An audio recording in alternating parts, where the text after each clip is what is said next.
मौके पे कुछ बातें आपकी खिदमत में रखना चाहूँगा। हमारे यहाँ दो तबके हैं इस वक्त जो एक्सट्रीम लेवल पे पहुँचे हुए हैं। एक तो मजहबी जुनूनियों का, पागलों का तबका है जो आपने देखा इस वक्त लब्बैक या रसूलुल्लाह के नारे लगा रहा था। ये वो मजहबी जुनूनी और पागल लोग हैं जो शायद एंजाइटी के मरीज़ हैं या डिप्रेशन के मरीज़ लोग हैं, जो सेंसलेस लोग हैं। कोई बचपन में इनको दिमागी चोट लगी थी जिसकी वजह से कुछ ऐसा हो गया इनके साथ। हर जगह ये तौहीन तलाश कर रहे हैं और मारने धरने पर आ जाते हैं। और ये इनका कसूर नहीं है, हकीकत ये कुछ मजहबी स्कॉलर्स हैं जो जुनूनी हैं और पागल हैं, दिमाग खराब हो चुका है उनका। और जब इंसान पागल होता है ना डिप्रेशन की वजह से या किसी भी बीमारी में, तो वो इसी किस्म की उठपटांग करते कर रहा होता है। तो हमारे कुछ मजहबी स्कॉलर्स हैं जिन्होंने जज्बाती तकरीरें करके लोगों का ये दिमाग बनाया।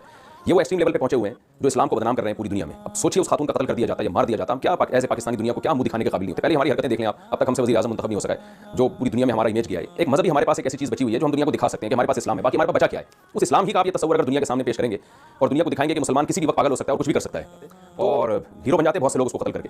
अल्लाह ताला हमारी हिफाजत करे। और ऐसे जिन लोगों ने इस तरह की प्रोडक्ट तैयार किया ना, देखिया होना चंगी जनाब अली कोट किरली वर्गा ਉਹਦਾ ਕੱਦ ਹੈ ਉਹ ਐ ਚਵੜਾ ਮਾਰਦਾ ਹੈ ਸੋਸ਼ਲ ਮੀਡੀਆ ਤੇ ਜੋ ਜਾਣਦਾ ਬਾਂਦਰ ਨੱਚਣ ਡਿਆ ਹੁਣ ਬੰਦਾ ਕਰੇ ਕੀ ਜਿਹੜੇ ਬੰਦੇ ਨੇ ਉਹਨਾਂ ਤੁਸੀਂ ਸੁਣਦੇ ਕੋਈ ਨਹੀਂ ਹੁਣ ਮੈਂ ਕਰਾਂ ਕੀ ਇੱਥੇ ਜੋ ਮਿਰਜ਼ੇ ਪਲੰਬਰ ਜੋ ਅੰਨੀ ਪੀ ਆਉਂਦੀ ਕੁੱਤੀ ਚੱਟੀ ਆਉਂਦੀ ਨਿੱਕੇ ਮੋਟੇ ਵੱਡੇ ਛੋਟੇ ਕਾਲੇ ਪੀਲੇ ਕੁੱਤੇ ਬਿੱਲੇ ਸਾਰੇ ਲੱਗੇ ਬੈਠੇ ਜੇ ਉਹ ਕਦੀ ਕਿਸੇ ਕੰਮ ਦੇ ਬੰਦੇ ਨੂੰ ਵੀ ਸੁਣ ਲਿਆ ਕਰੋ ਚਵਲ ਜਾਣਦਾ ਜੇ ਇਹ ਉਹ ਬੰਦਾ ਜਿਹੜਾ ਮੰਦਰਾਂ ਤੇ ਜਾਂਦਾ ਹੈ ਤੇ ਮਜ਼ਾਰਾਂ ਤੇ ਜਾਣ ਨੂੰ ਸ਼ਿਰਕ ਕਹਿੰਦਾ ਇਹਦੀ ਆ ਔਕਾਤ ਜੇ ਬਸ ਇਹਦੇ ਵਾਸਤੇ ਮੈਂ ਇੰਨਾ ਹੀ ਲਫ਼ਜ਼ ਆਖਾਂਗਾ परले दर्जे ਦੀ चबल जे इन्हें जनाब अली आखे जी देवबंदियों भाभियों में फ़र्क यह है कि बरेलवी तीजा सातवां दसवां करते हैं और देवबंदी नहीं करते हैं। मैं क्या मेरा पुत ये गल नहीं, ये तेरे जेडे बुजुर्गां लिखे ही ना ये हिफ्ज़ुल ईमान दे अंदर ये सिराते मुस्तकीम दे अंदर जेले असी कढ़ के सारिਆਂ ਨੂੰ विखाया ना भी तुहाडे प्योवां आ लिखिया है तो तेरियां चीकां फिर आसमान ते जानियां तो फिर तू कहना मौलवी फिरका वारियत करता है। फिरका वारियत नहीं, तेरे प्यो दे करतूत पिया दसना। मेरे प्यो दा नाम अहमद रज़ाई,